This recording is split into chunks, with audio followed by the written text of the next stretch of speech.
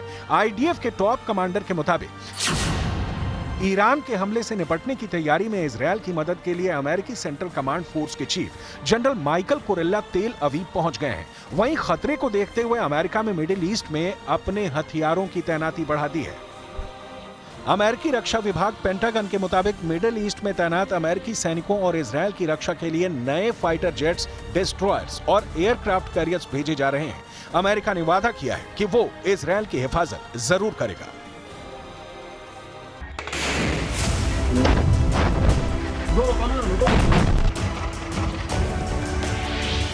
Israel ने Hamas chief Haniyeh को मारकर एक तीर से 4 निशाने लगाए हैं। हमास, हिजबुल्लाह, हूथी और ईरान, इन चारों को इजरायल ने एक साथ चैलेंज किया है। कुछ जानकारों का दावा है कि इजरायल चाहता है कि लगभग 10 महीने की गाजा जंग में जिस तरह से हमास का लगभग सफाया किया गया है, ठीक उसी तरह से ईरान, यमन, सीरिया, लेबनान में मौजूद बाकी दुश्मनों को भी ठिकाने लगाया जा सके, क्योंकि इजरायल जानता है कि दोबारा से अपने दुश्मनों के खिलाफ इतनी बड़ी जंग शुरू करना जरा भी आसान नहीं होगा।